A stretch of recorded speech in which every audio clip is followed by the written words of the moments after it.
ஆண்டவருக்குள் பிரியமான சகோதர சகோதரிகளே, திருப்பலியில் இணைவோம், திரு அவையில் உயர்வோம் என்கிற சிறப்பான ஒரு சிந்தனையில் பயணித்து கொண்டிருக்கிற ஒவ்வொரு நல்ல உள்ளங்களுக்கும் எங்களுடைய மனமார்ந்த வாழ்த்துக்களையும் நன்றிகளையும் நாங்கள் உரித்தாக்கி கொள்கிறோம்.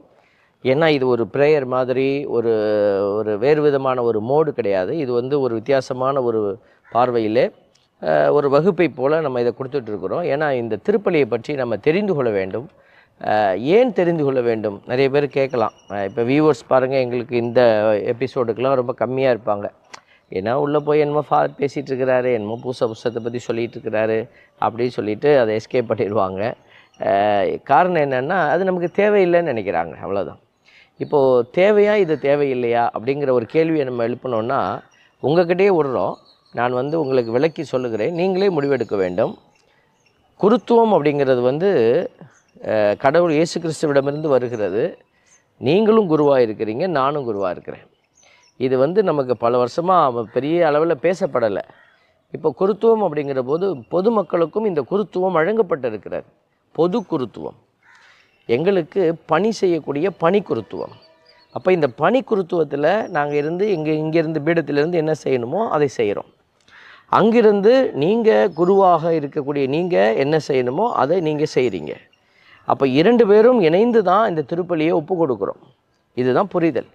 இப்போ நீங்கள் திருப்பலி ஒப்பு கொடுக்கும்போது, ஒரு குருவானவர் திருப்பலி ஒப்பு கொடுக்கும்போது அவர் அசட்டைக்குரிய காரியத்தை செய்தார் அப்படின்றா உங்களுக்கு எப்படி இருக்கும்? அவர் திருப்பலி ஒப்பு கொடுக்கும்போது இங்கிட்டு போயிட்டு வந்துக்கிட்டு இருக்கிறாரு, அப்போ நீங்கள் என்ன சொல்லுவீங்க? அவர் திடீர்னு ஃபோன் எடுத்துகிட்டு வராரு, அப்போ என்ன நீங்கள் சொல்லுவீங்க? அப்போ நீங்கள் மட்டும் குருவாக இருந்து திருப்பலி ஒப்பு கொடுக்குற போது இங்கிட்ட நீங்கள் போகிறீங்க அப்படின்னா எப்படி இருக்கும்? இப்போ நம்ம பொறுப்புணர்வுகளை சொல்கிறோம், குற்றப்படுத்துவதற்காக அல்ல.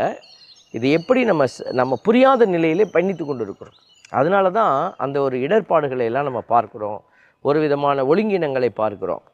இப்போ இந்த திருப்பலியில் என்ன தான் ஃபாதர் வாசிக்கிறாரு நமக்கு தெரியவே இல்லை. பாருங்களேன், இத்தனை வருஷமாக நீங்கள் ரெகுலர் மாஸ் கோவர்ஸாக இருப்பாங்க, நல்ல தினமும் திருப்பலி அப்படிங்கிற கான்செப்டில் போயிட்டுருப்பாங்க. ஆனால் அவங்களுக்கு கூட இந்த வழிபாட்டு முறை எப்படி செயல்பட்டு கொண்டு இருக்கிறது அப்படிங்கிறது தெரியாது. ஒரு அர்த்தமற்ற ஒரு வழிபாட்டை நம்ம கொடுத்துட்ருக்குறோம். இப்போ நம்ம சில இந்து சமயத்துலலாம் நம்ம பேசுகிறோம் இல்லைங்களா, அங்கே புரோகிதர் என்ன மந்திரம் சொல்கிறாரு தெரியாது. அவங்க போய் ஒரு வெறுமையாக நின்றுட்டு வருவாங்க.